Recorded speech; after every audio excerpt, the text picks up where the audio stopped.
ಇವತ್ತು ನಮ್ಮೂರಲ್ಲಿ ಮಹದೇಶ್ವರಂ ಕೊಳಗ ತರಬೇಕಾದ್ರ ಹೆಂಗೋಸ್ರು ಕುಣಿದಿರೋದ್ಕ ಗೃಹಲಕ್ಷ್ಮಿಲಿ ಇನ್ನು 2,000 ಜಾಸ್ತಿ ಹಾಕ್ಬೇಕು. ಇವತ್ತು ನಾನು ಇವ್ರಿಬ್ರು ಕರ್ಕೊಂಡು ಎಲ್ಲಿಗೆಪ್ಪ ಹೋಗಿದ್ದು ಅಂದ್ರ ನಮ್ಮೂರಲ್ಲಿ ಇವತ್ತು ಹೊಳೆಯಿಂದ ಮಹದೇಶ್ವರಂ ಕೊಳಗ ತಗೊಬಂದು ದೇವಸ್ಥಾನದಲ್ಲಿ ಇಟ್ಟು ಪೂಜೆ ಮಾಡ್ಬೇಕಾಯ್ತು. ಅದಕ್ಕ ಮಹದೇಶ್ವರಂ ಗುಡ್ಡಪ್ಪ ಅವರೆಲ್ಲ ಸೇರಿ ಮತ್ತೆ ಊರ್ ಜನ ಎಲ್ಲ ಒಗ್ಗೂಡಿ ಊರಲ್ಲಿ ಬೀದಿಗಳಲ್ಲೆಲ್ಲ ಮೆರವಣಿಗೆ ಮಾಡ್ಕೊಂಡು ದೇವಸ್ಥಾನಕ್ಕ ತಗೊಂಡೋಯ್ತಾ ಇದ್ನ.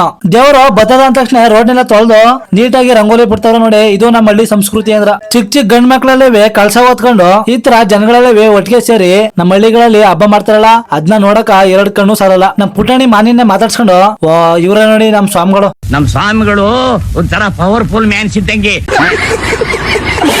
ಕೊನೆಗೂ ಮಹದೇಶ್ವರಂ ಕೊಳಗನ ದೇವಸ್ಥಾನ ಹತ್ರ ತಗೊಂಡ್ ಬನ್ನ. ಇಲ್ಲಿಗೆ ಬಂದು ಚಿಕ್ಕ ಮಕ್ಳ ಹತ್ರ ಕಳ್ಸನೆಲ್ಲ ಇಳಿಸ್ಬಿಟ್ಟು ಮಹದೇಶ್ವರಂ ಕೊಳಗನ ದೇವಸ್ಥಾನ ಒಳಗ ಮಡಗ್ಬಿಟ್ಟು ನಾಳೆ ಸೋಮವಾರ ಹೋಮ ಮಾಡ್ಸಿ ಪೂಜೆ ಮಾಡ್ಸಿ ಪರು ಮಾಡಿ ಊರ್ ಜನಗೆಲ್ಲ ಊಟ ಹಾಕ್ತಾರ. ಅವಾಗ ಜನಗಳು ಹೊಟ್ಟಿಯಿಂದ ಬೋಸಿ ತಗೊಬರೋದು, ಸಾರು ಕೊಡಿ ಪೈಸಾ ಕೊಡಿ ಅಂತ. ಇವ ಕರ್ದ್ಬಿಟ್ಟು ಏನಾದ್ರು ಕೆಲಸ ಹೇಳ್ಬಿಡ್ತಾರ ಅಂದ್ಬಿಟ್ಟು ಹಿಂಗ್ ಓಡೈತಾ ಇರೋದು.